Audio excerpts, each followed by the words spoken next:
Yaitu anak yang masih green, belum cukup umur, dipaksain jadi capres dengan mengangkatnya etika. Itulah greenflation. Itu greenflation yang paling jelas. Karena Anda tidak bisa mengelola sebuah negara yang begini kompleks hanya dengan hafalan-hafalan. Karena kita tahu sendiri bagaimana kondisi Pak Prabowo, kondisi kesehatannya, umurnya, yang sudah tentu memerlukan ya anak muda pendamping dia itu anak-anak yang memang mumpuni, punya kesadaran kultural, kesadaran sosiologis, punya deposito ya masa lalu yang bisa menjadi rujukan dia untuk mengelola persoalan hari ini dan membawa kita kepada masa depan.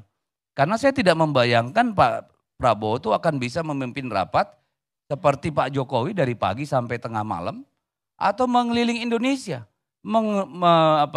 ke pelosok-pelosok Indonesia. Itu almost impossible. Sudah tentu peran wakil presiden di sini menjadi sangat vital. Makanya saya curiga, apakah hilirisasi katakan dalam konteks nikel itu untuk kesejahteraan bangsa Indonesia atau kesejahteraan oligarki? Ada nggak di situ golden share yang diperebutkan? Karena hari-hari ini dunia tidak lagi berkutat dengan nikel. Sudah begitu maju teknologi. Saya pergi ke Eropa itu sudah pakai yang namanya blue hydrogen. Ada banyak sumber-sumber energi sekarang, ada fuel cell. Ada yang pakai sodium ion cair. Banyak sekali alternatif daripada nikel.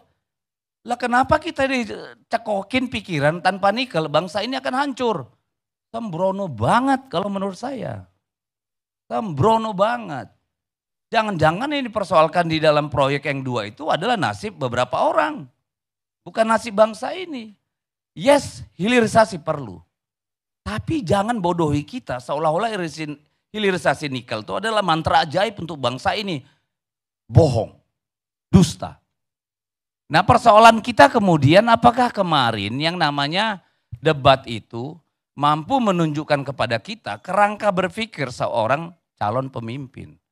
Kita harus memperlakukan yang namanya wakil presiden itu setidaknya mendekati setara dengan presiden.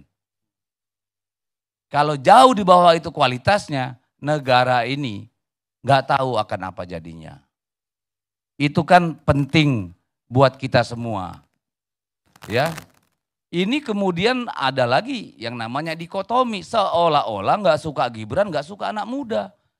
Yang kita nggak suka, anak muda itu naik ke sana dengan membegal konstitusi, which is bukan untuk kepentingan semua anak muda.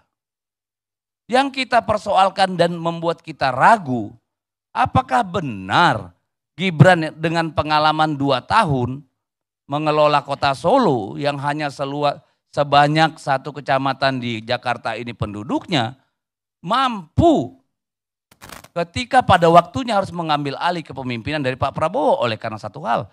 Mohon maaf jauh-jauh wallahualam. Kan ini urusannya maka menjadi penting. Kan itu yang menjadi persoalan kita. Bukan soal kita ini menentang anak muda. Yang kita tentang itu anak muda yang sebelumnya yang kita anggap tidak pantas bahkan oleh presiden sendiri. Dengan mudah kita buka rekaman di media sosial bagaimana Pak Jokowi dengan terkekeh-kekeh bilang Gibran baru 2 tahun jadi wali kota, ya belum layak lah. Kan itu Pak Jokowi sendiri yang membeli penilaian. Jadi ya mohon maaf lah, kalau kemarin isunya soal lingkungan, ternyata ini bukan soal lingkungan yang sebenarnya, tapi lingkungan keluarga Pak. Ini kan problem kita. Karena soal lingkungan itu jauh lebih kompleks dari apa yang dipahami pemerintah pada hari ini. Mari kita cek bauran energi kita. Mari kita lihat berapa uang kita butuhkan untuk melakukan phase out batu bara. Berapa lama? Ketika kita melakukan phase out batu bara, seberapa kuat kita melakukan kompetisi dengan Vietnam, Kamboja, Thailand, Myanmar, seberapa kuat kita? Pernahkah kita mengaudit bahwa berapa besar dari kandungan atau deposit yang kita punya untuk nikel itu, outcome-nya apa?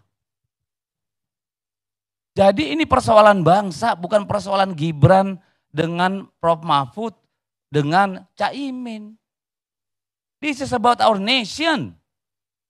Gak lebih dari itu. Dan kemudian saya melihat ada dua hal yang sangat kontras. Pada saat debat Pak Prabowo, kita melihat bagaimana Pak Prabowo gagal menjelaskan hal-hal yang menjadi seharusnya kekuatan dia sebagai Menteri Pertahanan. Dengan alasan 1 menit nggak cukup, rahasia negara jangan dibuka. Lalu diikuti dengan parodi-parodi tangisan. Orang nonton drakornya 2 hari Sabtu, nangisnya mulai hari Rabu. Ini kan sensitivitas yang dibangun kelamaan kalau menurut saya. Dan hari ini, setelah debat kemarin Gibran, yang diserang itu Prof. Mahfud dan Caimin. Apa pantas? Apa pantas dulu Prabowo udah begituin?